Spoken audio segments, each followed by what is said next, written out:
fruit. The trees were in prime condition, waiting for the harvest workers to arrive.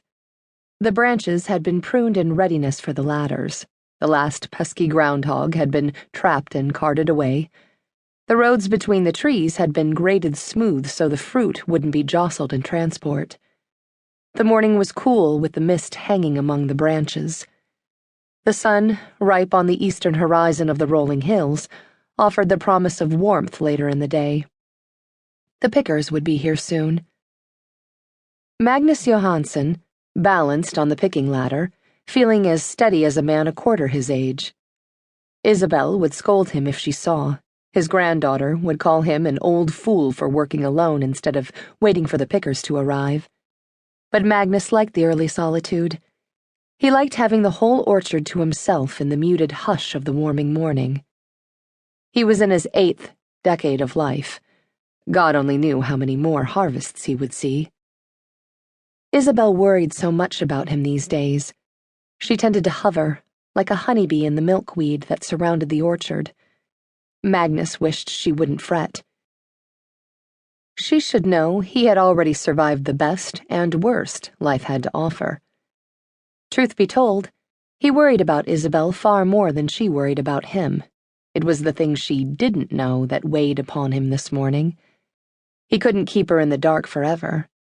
The letter on the desk in his study confirmed his worst fear. Unless a miracle occurred, all of Bella Vista would be lost. Magnus did his best to set aside the troubles for the moment. He had risen early to don his denim and boots, knowing today was the day. Over the years, he had learned to judge the moment of maturity for the fruit. Too early, and you had to deal with the inefficiencies of spot picking. Too late, and you risked having fruit that was senescent, breaking down from old age. Some mornings he felt his own kind of senescence deep in the marrow of his bones. Not today, though. Today he felt a surge of energy, and his fruit was at the peak of perfection. He'd performed the starch iodine test, of course, but more importantly, he'd bitten into an apple, knowing by its firmness, sweetness, and crunch that the time had come. Over the next few days, the orchard would be as busy as a beehive.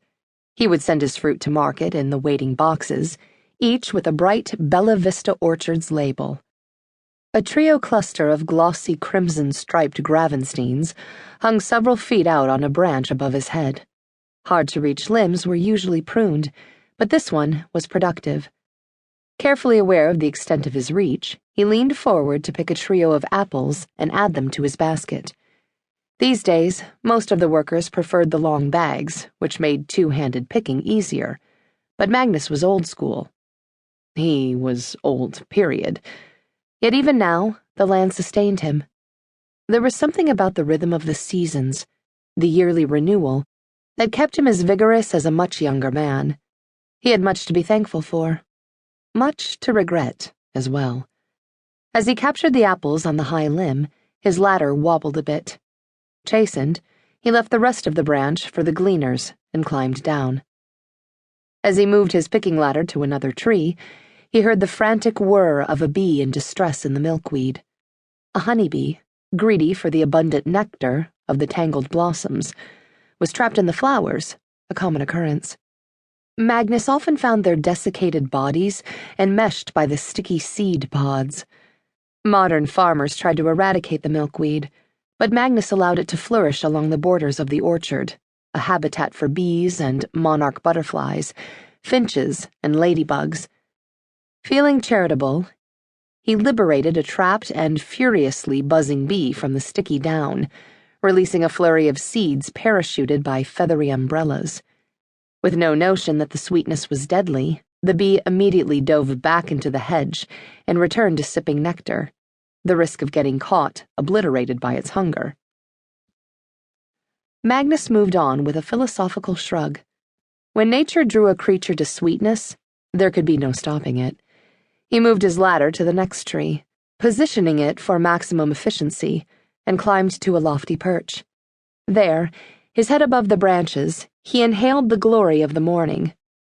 The redolence of the air, the quality of light filtering through the mist, the contours of the land and the distant haze of the ocean.